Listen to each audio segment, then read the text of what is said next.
Hi friends, আমি প্রকৃতি চলে এসেছি আরেকটি নতুন রেসিপি নিয়ে।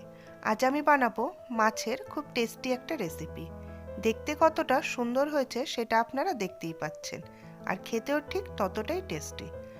মাছের রেসিপিটা আমি বানাবো সিলভার কাপ মাছ দিয়ে। মাছটার ওজন মোটামুটি 2.5 কেজি থেকে 3 কেজি ছিল। বড় সাইজের সিলভার কাপ খেতে কিন্তু ভীষণ টেস্টি হয়। এই রান্নাতে কি কি লেগেছে সেগুলো আমি ডেসক্রিপশন বক্সে দিয়ে দেব, আপনারা চাইলে চেক করে নিতে পারেন। যারা আমার চ্যানেলে নতুন এসেছো তারা আমার চ্যানেলটাকে সাবস্ক্রাইব করে দিও। রান্নাটা শুরু করছি। এখানে আমি 350 গ্রাম সিলভার কাপ মাছ নিয়েছি, আর মাছের পেটিগুলো নিয়েছি। তার কারণ হচ্ছে এই রেসিপিতে মাছের পেটি দিয়ে বেশি টেস্ট হয়। এর মধ্যে অ্যাড করছি 1/2 চামচ হলুদ গুঁড়ো, 1 চামচ কাশ্মীরি লঙ্কার গুঁড়ো, 1/2 চামচ লবণ, 2 টেবিল চামচ সর্ষের তেল, টমেটো কুচি, লঙ্কা আমি এখানে চিড়ে নিয়েছি, এটা আপনাদের স্বাদ অনুসারেই দেবেন, 1 টেবিল চামচ দই, 1 চামচ লঙ্কার পেস্ট নিয়েছি, আর দিয়ে দিচ্ছি 3 টেবিল চামচ সর্ষে বাটা। আমি একটু হলুদ দিয়ে সর্ষেটা বেটে নিয়েছিলাম। খুব ভালোভাবে মিশিয়ে নিচ্ছি যাতে প্রত্যেকটা মাছের পিসের গায়ে মশলাগুলো লেগে যায়।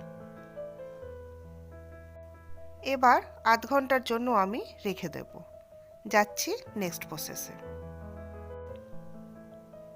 1 টেবিল চামচ সর্ষের তেল গরম করে নিয়েছি, দিয়ে দিচ্ছি এর মধ্যে 1/2 চামচ কালো জিরে। গ্যাসের ফ্লেমটা হাই করে একটু ভেজে নিচ্ছি। এরপর এতে অ্যাড করব ম্যারিনেট করা মাছের পিসগুলো।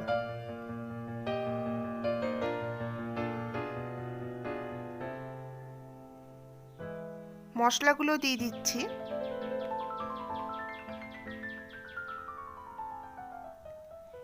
এরপর এতে অ্যাড করব জল। এখানে আমি 3 কাপ জল ওই মশলা মাখা বাটিতেই আমি মিলিয়ে দিয়ে দিলাম। ভালোভাবে মিশিয়ে নিচ্ছি। এখানে ঝালটা আপনারা আপনাদের স্বাদ অনুসারেই দেবেন।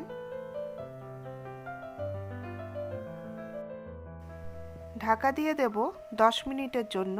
এই সময় থাকবে গ্যাসের ফ্লেম লো।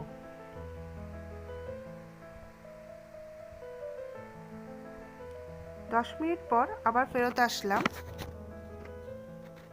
খুব হালকা হাতে একবার নাড়িয়ে নিচ্ছি, দেখে নিচ্ছি যাতে নিচে লেগে না যায়, আর খুব সাবধানে নাড়াতে হবে যাতে মাছগুলো ভেঙে না যায়। আবার আমি 10 মিনিটের জন্য ঢাকা দিয়ে দিচ্ছি, আর এই সময় গ্যাসের ফ্লেম থাকবে একদমই লো। ফেরত আসলাম 10 মিনিট পর, তবে মাঝে আমি 1-2 বার নাড়িয়ে দিয়েছিলাম। ভালোভাবে একটু নাড়িয়ে চাড়িয়ে দিচ্ছি মাছগুলো। খুবই সাবধানে করতে হবে মাছগুলো যাতে ভেঙে না যায়। আর দেখতে কতটা সুন্দর হয়েছে আপনারা দেখতেই পাচ্ছেন, আর গ্রেভিটা থাকবে ঠিক এই রকম। বড় সাইজের সিলভার কাপ মাছের পেটি দিয়ে এই রেসিপিটা কিন্তু অসাধারণ লাগে, তাই আপনারা একবার এইভাবে রান্না ট্রাই করতে পারেন। আজকের রান্না এখানেই কমপ্লিট।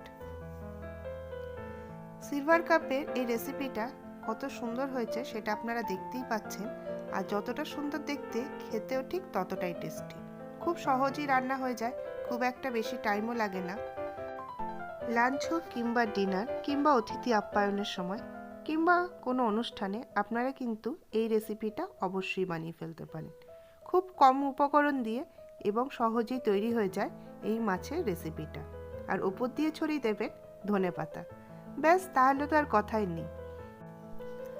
এই মাছের রেসিপিটা কেমন লাগলো আমাকে কমেন্ট করে জানাবেন, আর যদি ভালো লেগে থাকে তবে একটা লাইক দিয়ে দেবেন, আর আমার চ্যানেলটাকে সাবস্ক্রাইব করবেন।